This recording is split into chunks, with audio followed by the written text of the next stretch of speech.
चोर जिसने अपने भीतर का प्रकाश पाया। एक शांत गांव में एक लड़का असामान्य परिस्थितियों में बड़ा हुआ। उसके पिता का कम उम्र में निधन हो गया और उसकी मां ने उसे अकेले पाला। जीवन की कठिनाइयों और निराशा से प्रेरित होकर मां ने उसे एक अजीब शिक्षा दी, चोरी का हुनर। वह उससे कहती, कभी भी शास्त्र मत सुनना या पवित्र स्थानों पर मत जाना, वे तुम्हारी हिम्मत कमजोर कर देंगे। जैसे जैसे लड़का बड़ा हुआ, वह एक कुशल चोर बन गया। गांव में कुख्यात, लेकिन कभी पकड़ा नहीं गया। जब भी वह अपने रात के काम के लिए पास के शहरों में जाता, तो वह हमेशा धार्मिक स्थानों, खासकर उस गुरुद्वारे से दूर रहता जो मुख्य सड़क पर था। वह अपनी मां की सलाह का पालन करते हुए अपने कान ढक लेता ताकि वहां गाए जाने वाले पवित्र भजन न सुन सके। एक दिन चोर एक अमीर व्यापारी के घर चोरी करने के लिए जा रहा था। हमेशा की तरह वह गुरुद्वारे के पास से गुजरते समय अपने कान ढके हुए था। अंदर संगत गुरबानी गा रही थी, जिसकी आत्मीय ध्वनि हवा में गूंज रही थी। लेकिन उसने इसे सुनने से इनकार कर दिया, अपने हाथों से अपने कान मजबूती से दबाए हुए। परंतु भगवान ने उसके लिए कुछ और तय किया था। जैसे ही वह चल रहा था, उसका पैर एक छोटे पत्थर से टकरा गया। वह लड़खड़ाया और जमीन पर गिर गया। उस पल में उसके हाथ अनायास उसके कानों से हट गए और गुरबानी के दिव्य शब्द उसके कानों में गूंज उठे। हट पटण बिज मंदर भन्ने, करी चोरी घरी आवे। अगहू देखे पिछू देखे, तुझसे कहाँ छपावे।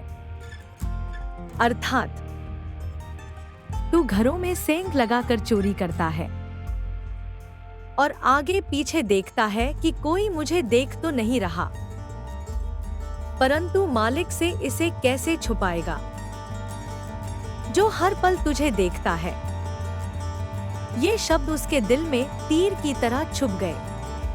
पहली बार उसने अपने कर्मों का बोझ महसूस किया। चोर को यह एहसास हुआ कि वह भले ही अपनी चोरी को दूसरों से छुपा ले, लेकिन भगवान से कभी नहीं छुपा सकता। उसके भीतर की रोशनी, उसकी आत्मा की आवाज ने हमेशा उसे चेताया था, लेकिन उसने इसे अनसुना कर दिया। उस रात उसने बिना चोरी किए घर लौटने का फैसला किया। उसने अपनी मां के सामने अपने अपराधों को कबूल किया और बताया कि कैसे गुरबानी के दिव्य शब्दों ने उसे भीतर तक झकझोर दिया। शुरुआत में उसकी मां ने विरोध किया, लेकिन चोर का परिवर्तन सच्चा और अडिग था। उसने जिन लोगों का नुकसान किया था, उनसे माफी मांगी, ईमानदारी से काम करना शुरू किया और समाज का एक सम्मानित सदस्य बन गया। यह कहानी हमें एक कालातीत सत्य सिखाती है, कोई भी अपने कर्मों को भगवान से छुपा नहीं सकता। भगवान का प्रकाश, जो उनकी विकेंद्रीकृत ऊर्जा का हिस्सा है, हमारे भीतर निवास करता है, लगातार हमारे कर्मों को देखता और मार्गदर्शन करता है। जब हम अनैतिक कार्यों में लिप्त होते हैं, तो हमारा अंदरूनी प्रकाश हमें चेतावनी देता है। इसे अनदेखा करने से हमारी आत्मा धुंधली हो जाती है, जैसे एक कालिक से ढका दीपक जो अब उजाला नहीं करता। हालांकि शास्त्र और आध्यात्मिक शिक्षाएं हमारी आत्मा को साफ करने में सहायक होती हैं। चोर की यात्रा हमें याद दिलाती है कि सुधरने के लिए कभी देर नहीं होती।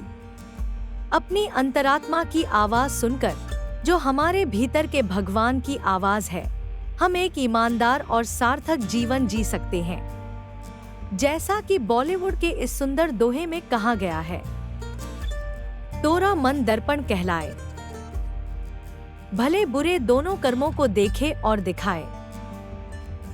आइए हम सब आत्मचिंतन करें और अपने भीतर के दिव्य प्रकाश को पोषित करें, क्योंकि यही एक नैतिक और सार्थक जीवन का सच्चा मार्गदर्शक है। मेरे वीडियो को देखने के लिए धन्यवाद। कृपया और अर्थपूर्ण वीडियो देखने के लिए चैनल को सब्सक्राइब करें।